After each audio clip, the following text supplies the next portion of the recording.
இல்லை, விஜய் அவர்களுக்கு வந்து கொஞ்சம் தன்னம்பிக்கை அதிகம். அப்போ சினிமாவில் நடிக்கும் பொழுதே இந்த கதை வந்து ஜெயிக்கும் அப்படி தான் நடிச்சிட்டு இருக்காரு. அதே மாதிரி ஜெயிச்சு தான் வந்தார்.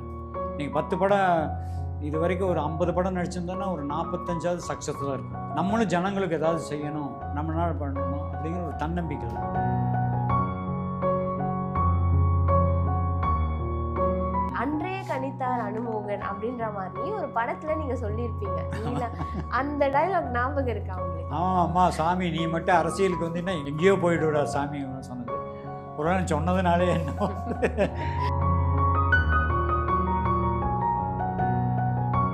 யாருங்க ஒரு வீரரு தீரரு சூரரு நம்ம பட்டையப்பரு அப்படின்னு நானே பேசியிருப்பேன்.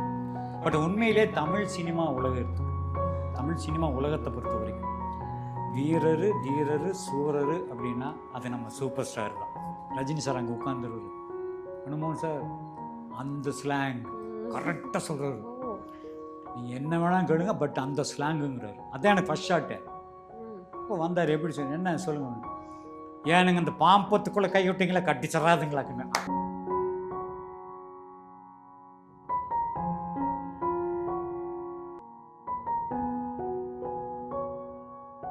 பிஎன் டாக்கீஸ் நேயர்களுக்கு வணக்கம். நான் உங்கள் கண்மணி. இன்றைய நிகழ்ச்சியில் நம்முடன் இணைந்திருப்பவர் டைரக்டர் மற்றும் ஆக்டர் அனுமோகன் சார். வணக்கம் சார்.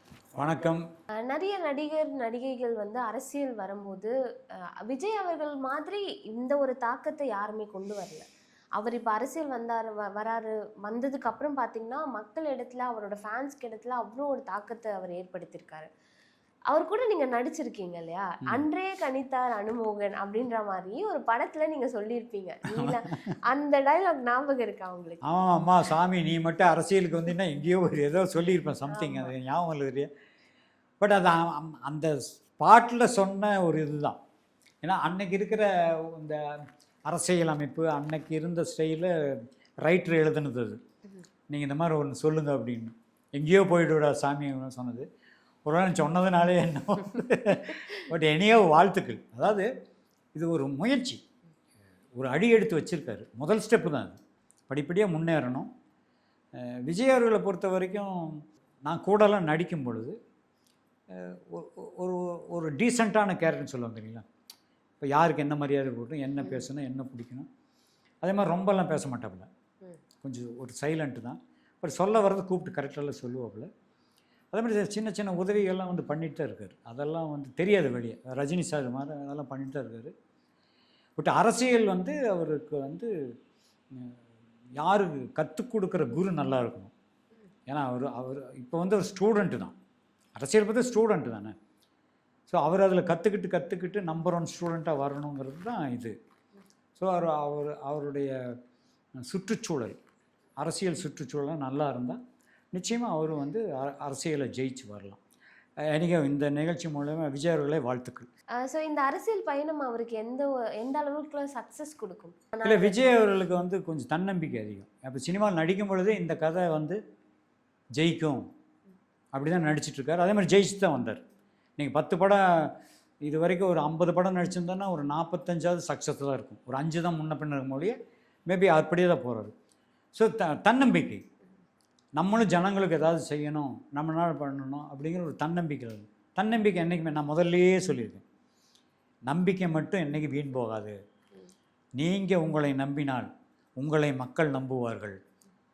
மக்களுக்கு நீங்கள் நல்லதை செய்தால் நீங்கள் இன்னும் உயர போயிட்டே இருப்பீங்க. இதுதான் தியரி. இதுக்கு மேலே ஒன்றும் அரசியல் கிடையாது. நீங்கள் உங்களை நம்புங்க, மக்கள் உங்களையும் நம்புவாங்க. நீங்கள் மக்களை நம்புங்க, நிச்சயமாக வெற்றி. அவ்வளோதான்.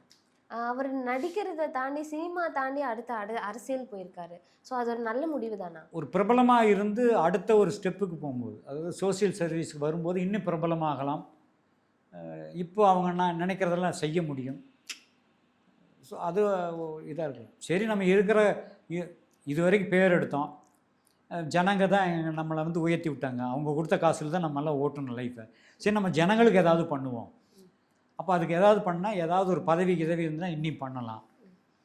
ஸோ வந்து நல்லதே நினைப்போம், நல்லதே செஞ்சு கொடுப்போம் அப்படிங்கிற எண்ணத்தில் வந்திருக்கலாம். ஸோ எண்ணங்கள் தான். நல்ல எண்ணங்களோட நம்பிக்கையோடு இருந்தால் எல்லோரும் ஜெயிக்கலாங்க. நாட் ஓன்லி விஜய், யார் வேணாலும் ஜெயிக்கலாம். ஸோ நீங்கள் விஜய் அவர்கள் கூட நடிச்சிருக்கீங்க. அந்த அனுபவம் பற்றி சொல்ல முடியுமா? பொதுவாக ஒரு ஆக்டிங்கில் ஒரு ஹீரோவுக்கு உண்டான அம்சமே வந்து அந்த ஹீரோயிசம். அதாவது என்னென்னா ஒரு நல்ல கேரக்டரு, தீய சக்திகள் எல்லாம் ஒழிக்கணும், குடும்பம்னா இப்படி இருக்கணும், இதையெல்லாம் ஃபாலோ பண்ணுற மாதிரி கேரக்டர் தான் பண்ணியிருப்பார். அது ஃபேமிலி ட்ராமாவாக இருந்தாலும் அப்படி தான் இருக்கும், அரசியல் கதையமாக இருந்தாலும் அதுதான் பண்ணியிருப்பார். ஏதாவது ஒரு இடத்துல ஊழல் நடக்கிறத திருத்தி காமிக்க நினைப்பார், கொள்ளையடிக்கணும்னா அதை திருத்தணும், அப்படி தான். ஸோ அவர் செய்கிறது இல்லாமல் ஒரு சோசியல் சர்வீஸ் பண்ணுறவன் என்னமோ அதுதான் சினிமாவில் பண்ணியிருப்பார் ஒரு ஹீரோவை. ஸோ அது ஜனங்களுக்கு ரொம்ப பிடிச்சிது. இவர் சினிமாவில் பண்ண மாதிரியே மக்களுக்கு அரசியலில் வந்தால் பண்ணுவாருங்க ஒரு நம்பிக்கை இருக்குது. ஸோ அவங்க நம்புகிறாங்க, நீங்கள் அவங்கள நம்புங்க, அவங்க உங்களை நம்புவாங்க, வெற்றி நிச்சயம். சார், கம்மிங் December 12th அன்னைக்கு பார்த்தீங்கன்னா ரஜினி சார், நம்ம சூப்பர் ஸ்டார் ரஜினி சாரோட பர்த்டே வரப்போகுது. ஸோ அவர் கூட நீங்கள் நிறைய படங்கள் நடிச்சிருக்கீங்க. ஸோ அந்த அனுபவம் பற்றி ஷேர் பண்ண முடியுமா? இல்லை, ரஜினி சார் சொல்லணும் அப்படின்னா ஒரே ஒரு விஷயம் சொல்லு. படையப்ப படத்தில் ஒரு டைலாக், அது அவருக்காக எழுதுனதா இல்லை அமைஞ்சதா அப்படிங்கிறதல்ல, நானே பேசியிருப்பேன். யாருங்க இவர் வீரர் தீரர் சூரர் நம்ம படையப்பர் அப்படின்னு நானே பேசியிருப்பேன். பட் உண்மையிலே தமிழ் சினிமா உலகத்தை பொறுத்த வரைக்கும் வீரர் தீரர் சூரர் அப்படின்னா அது நம்ம சூப்பர் ஸ்டார் தான். அதில் எந்த மாற்றுக்கிறதுங்கன்னா 12ஆம் தேதி அவருடைய பிறந்த நாள். பெரியவங்க ஆசீர்வாதத்தை விட இந்த ஒரு குழந்தை வந்து ஒருத்தரை பார்த்து நல்லா இருக்கணும் நீங்கள் அப்படின்னு சொல்லுது அந்த மழலை மொழியில், அந்த மாதிரி ஒரு வாழ்த்து உலகத்தில் யாருக்கும் கிடையாது. அந்த மாதிரி பச்சிளம் குழந்தைகளும் கூட உங்களுக்கு வந்து வாழ்த்து சொல்லும். அந்த அளவுக்கு பேரும் புகழும் வாங்கினவர், நல்ல மனிதர். அதை எதையுமே ஓப்பனாக பேசுகிறவர். அவர்கிட்ட எனக்கு ரொம்ப பிடிச்சது வந்து ஒரு மனிதனை மதிக்கிற தன்மை. இல்லைன்னா அவரெல்லாம் சூப்பர் ஸ்டார் ஆயிருக்க முடியாது. சினிமாவுக்குள்ளே ஏகப்பட்ட போட்டி, ஏகப்பட்ட பொறாமை. லிங்கா பட ஷூட்டிங் மைசூரில் நான் போகிறேன். அதுக்கு முன்னாடி நான் படைப்பெல்லாம் ஆக்ட் பண்ணிட்டேன் அவரோட. லிங்கா படி ஷூட்டிங் போகும்போது ரஜினி சார் வந்து அவர் ஷார்ட் இல்லை, உட்காந்து ஒரு 7-8 பேர் உட்காந்து பேசிகிட்டு இருக்கார் சேர் போட்டு. நான் அப்போ தான் கார் விட்டு இறங்கி அப்படி கிராஸ் பண்ணும்போது சார் என்னை பார்த்தாருன்னா, சார் வணக்கம் அப்படின்னு அவர் அப்படின்ட்டு விட்டார். நான் நினச்சேன், ஓ நம்ம பார்க்கலையா, பார்த்தாரா அப்படின்ட்டு. அப்புறம் யாரோ வந்து சொல்லியிருக்காங்க பக்கத்தில் இருந்து, சார் அனுமோகன் போகிறாருங்க. நம்ப மாட்டேங்க, அங்கே வந்து எந்திரிச்சு ஓடி வந்து, சாரி அனுமோகன், சாரி நான் உங்களுக்கு கவனிக்கல, ப்ளீஸ் வணக்கம் பார்த்தீங்களா. அப்போது நம்ம ஒரு தவறு செஞ்சிட்டோமோ அப்படின்னு அந்த ஓடி வந்து ஒரு மரியாதை கொடுக்குற பார்த்தீங்களா, அதுதான் மனிதத்தன்மை.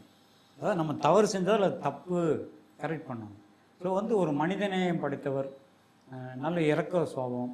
நீங்கள் நம்ப மாட்டீங்க, எல்லோரும் வந்து பப்ளிசிட்டிகள்லாம் வந்து உதவிகள்லாம் செய்வாங்க. பொதுவாக நம்ம எங்கள் இண்டஸ்ட்ரியில் செஞ்சுட்டு அது ஃபோட்டோலாம் எடுத்து போடுற காலமெல்லாம் அந்த காலத்துலேருந்து இல்லைங்களே. பட் ரஜினி சார் வீட்டில் இன்றைக்கு 10 பேருக்கு உதவிகள் போயிட்டு தான் இருக்கும். ஆனால் பப்ளிசிட்டி பண்ண மாட்டார். அவர் யாருக்கு என்ன செய்யணும் செஞ்சுட்டு தான் இருக்கும். நானே ஒரு தடவை அவர் மீட் பண்ண போகும்போது, அப்போது மேபி நான் சொல்கிறது 90s போகும்போது பார்த்தா அவங்க வீட்டு வாசல் ஒரு 10-20 பேர் க்யூவில் நிற்கிறாங்க. அப்போ எதுக்கு நிற்கிறாங்கன்னா, எல்லாருமே வந்து அவங்கவுங்க குறைகளை சொல்லி ஏதோ ஹெல்ப்புக்கு நிற்கிறாங்க. அவங்க மேடமும் ரஜிசா மிஸ்ஸஸும் அவரும் வெளியே வராங்க.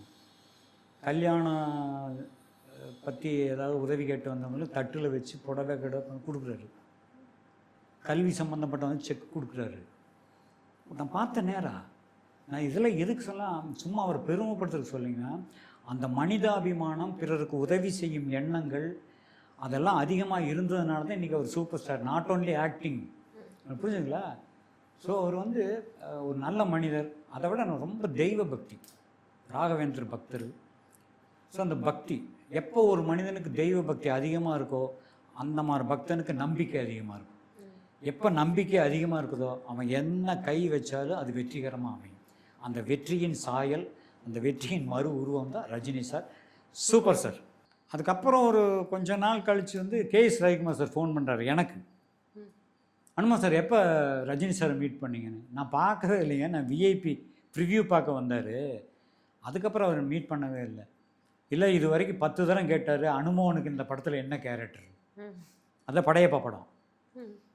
நான் KS ரவிக்குமார்ட்ட கேட்கவும் இல்லை, ரஜினி சாரே சொல்லியிருக்காரு இதில் அனுமோன் சார் ஒரு கேரக்டர் கொடுங்கன்னு. பார்க்கல அப்படின்னா, இல்லை நாங்கள் இப்போ மைசூர் வந்து 3 நாள் ஆயிடுச்சு, இப்பவும் கேட்குறாரு அனுமோன் என்ன கேரக்டர்னு. அப்படியா சார், ரொம்ப தேங்க்ஸ், அவர் சொன்னதே பெரிய விஷயம், மறக்காமல் சொல்லியிருந்தேன். சரி சரி நீங்கள் ஒன்று பண்ணுங்கள், பெங்களூர் ஃப்ளைட் டிக்கெட் போடுற உடனே கிளம்பிவாங்க, உங்களுக்கு கேரக்டரு இதிலே ஸ்கிரிப்ட்லேயே கிடையாது, நீங்கள் வாங்க, you're director actor writer, so நீங்கள் வந்து நான் லைன் சொல்கிறேன், நம்மளாம் சேர்ந்து ஒரு ஃபிக்ஸ் பண்ண போனேன். அவுட்லைன் சொன்னார். அப்போ நான் சொன்னேன், இல்லை சார் நான் வந்து நாசருக்கு பிஏ மாற, அவர் அரசியல் கட்சி தலைவராக இருப்பார், எம்எல்ஏ வந்து அப்புறம் மினிஸ்டர் ஆவார், ஒரு பிஏ மாதிரி இருந்து இதில் என்ன காமெடி எடுக்க. நான் சொன்னேன், சார் இவங்க வந்து ஆப்போசிட் குரூப், எம்ஆர் ராதா சாரும் ராதாரவி சாரும் நாசர்லாம் ஆப்போசிட் குரூப்பில். அப்போது ரஜினி சாரை வந்து இவங்களை நான் ஸ்ட்ரெயிட்டாக திட்ட முடியாது, அவங்க வேலைக்காரன் நான். இப்போ நான் என்ன நினச்சேன், ரஜினி சார் இவங்க ஏதாவது தப்பாக பேசினாலும் ரஜினி சார் திட்டுற மாதிரி இவங்களை திட்டிக்கலாம், இந்த வஞ்ச புகழ்ச்சி அணின்பாங்க தமிழில், உங்களை திட்ட மாட்டேன், அவரை திட்டுற மாதிரி உங்களை திட்டிக்கிறது, ஸோ அந்த வஞ்ச புகழ்ச்சி யூஸ் பண்ணிக்கலாம். ரவிக்குமார் நல்லா இருக்குது சார். நான் அப்போ ஃபஸ்ட்டு டேலாக்க, சார் இவர் வந்து பாம்பெல்லாம் பிடிச்சி எம்பேரு படை பாட்டெல்லாம் பாடிட்டு முதல் இங்கே ராதாரவி அண்ணன் வீட்டுக்கு வர்றாரு, நீங்கள் வரும்போதே இந்த பாம்பெல்லாம் பிடிக்கிறீங்களே, கடிக்காதா கொத்தாதா பயம் இல்லையா, அந்த மாதிரி கேளுங்கன்னார் ரவிக்குமார் ஷார்ட்டில், அந்த மாதிரி கேளுங்க. அவர் வந்தோன்னு ரஜினி சார் அங்கே உட்காந்துருவார், அனுமோன் சார் அந்த ஸ்லாங் கரெக்டாக சொல்கிறாரு, நீங்கள் என்ன வேணாலும் கேளுங்க பட் அந்த ஸ்லாங்குங்கிறாரு. அதான் எனக்கு ஃபஸ்ட் ஷார்ட்டு. இப்போ வந்தார், எப்படி சொன்ன என்ன சொல்லுங்க, ஏனுங்க இந்த பாம்பத்துக்குள்ளே கை விட்டிங்களா கட்டி சராதுங்களாக்குன்னு அப்படி சிரிச்சார் பாருங்க. வெளியே இந்த ஷார்ட்டில் ஒரு தடவை சொன்னேன், கட் பண்ணால் உள்ள ஷார்ட்டு ரம்யா கிருஷ்ணன் ரம்யா கிருஷ்ணன் கூட உட்காந்து பேசுகிற மாதிரி அப்படியே உட்காந்துட்டு இருந்தது. திடீர்னு அப்படி யோசிச்சார், ராதாரவி வந்து எல்லாரையும் அனுப்பி விடுவார். அப்போ என்னை அனுப்பும்போது ரஜினி சார், அனுமன்ஜி இப்போ ராதாரவி உங்களை இழுத்துட்டு போகிறேன், அப்போ ஒரு தடவை ஓடி வந்து கேளுங்க நல்லா இருக்குன்னாரு. அப்போ ஒரே சீனில் 2 தரம் பேசுங்க. அப்போ அவர் கொடுத்த ஐடியா தான், இங்கேயே ஒரு தடவை கேளுங்க. முடிஞ்சுது, பிரேக்கு எல்லோரும் சாப்பிட்ருந்தோம். அப்போ எனக்கு ஒரு ஐடியா வந்து நான் சொன்னேன், எல்லோரும் சாப்பிடுவோம் சார், தப்பாக நினச்சிங்க டைரக்டர்கிட்ட, இந்த படத்தில் சாரை நான் எப்பப்பெல்லாம் மீட் பண்ண அப்போல்லாம் இதையே கேட்குறேன். நான் சாப்பிட்டு ரஜினி சிரிச்சா நல்லா இருக்கு. அப்போ ஒரு டைரக்டரும் ஒரு ஹீரோவும் ஒத்துக்கிட்டதுனால அதை கண்டினியூ பண்ணேன். நீங்கள் படம் பார்த்தீங்கன்னா 2 தரம் பார்த்தேன், 3ஆவது தரம் வந்தாவே இதுதான் கேட்பாங்கிறாலும் கை தட்ட ஆரம்பிச்சேன். ஸோ உண்மையிலேயே ஒரு நடிகன் என்று பெயர் வாங்கி கொடுத்து இன்றைக்கி வரைக்கும் நான் ஒரு விஐபினா அது மெயின் காரணம் சூப்பர் ஸ்டார் அவரோட நடித்தது, அதுக்கு வாய்ப்பு கொடுத்த இயக்குனர் கே.எஸ். ரவிக்குமார். அவங்களுக்கு ரொம்ப நன்றி கடன் பட்டவன். நீங்கள் பேசும்போது பார்த்தீங்கன்னா அப்படியே ரஜினி அவர்களோட வாய்ஸும் வந்துச்சு. அப்படியே கேமராவெல்லாம் ஷாக் ஆகி பார்த்தாரு, என்ன அது ரஜினியோட வாய்ஸ் கேட்குதே அப்படின்னு சொல்லிட்டு. அவரை மாதிரி பேசி காமிக்க முடியுமா? நானா? ஐயா, அவரோட வாய்ஸ் இப்போ வந்துச்சு உங்களுக்கு, நீங்கள் பேசும்போது அப்படியே அவரை மாதிரி பேசி காமிச்சிங்க. அவரு ஃபாஸ்ட்டாக பேசுவார், அவர் டைலாக் ஸ்பீடாக இருக்கும். அப்புறம் அனுமன் எப்படி இருக்கீங்க, ஓகேவா, நான் பார்த்தேன், ஓகே நல்லா இருந்தது, பட் அதில் ஒரு சின்ன ஒரு கரெக்ஷன் பண்ணிக்கலாம். Oh very good very good, I like it. ஃபாஸ்ட்டாக பண்ணுவார். அப்படியே அந்த ஆக்ஷன் அது பார்த்து வாழ்ந்து ரொம்ப ஃபாஸ்ட்டாக பண்ணுவார். படங்களில் நீங்கள் பார்க்க முடியாது, படத்துக்கு உண்டானது தனி. அவர் சாதாரணமாக பேசுவார், நல்லா ஃபாஸ்ட்டாக பேசுவார். அவரோட டயலாக், ரஜினி சாரோட டயலாக் ஏதாவது நீங்க பேச முடியுமா? ஐயோ அப்படி வேணா, அந்த ஸ்டைல்லாம் வருது இல்லை உங்களுக்கு, ஸோ ஒரே ஒரு டயலாக் மட்டும் ப்ளீஸ். ஒரு தரம் சொன்னா, ஒரு தரமா, நான் ஒரு தரம் சொன்னா 100 தரம் சொன்ன மாதிரி. எனக்கு ரொம்ப பிடிச்சிட்டேன். ரொம்ப அழகாக நிறைய சுவாரஸ்யமான விஷயங்கள் சூப்பர் ஸ்டார் பற்றியும் சரி, விஜய் சார் அவர்கள் பற்றியும் பண்ணி நிறைய விஷயங்கள் ஷேர் பண்ணிங்க. ரொம்ப அருமையாக இருந்துச்சு. உங்களை நேர்கால் பண்ணதில் எனக்கு ரொம்ப பர்சனலாக ரொம்ப சந்தோஷமாக இருக்குது. அண்ட் ரொம்ப நன்றி. நன்றி, வணக்கம். அப்போது உங்களிடம் விடைபெறுவது உங்கள் பாம்பு பூத்து அனுமோனுங்க. போயிட்டு வாரமுங்க, வணக்கமுங்க.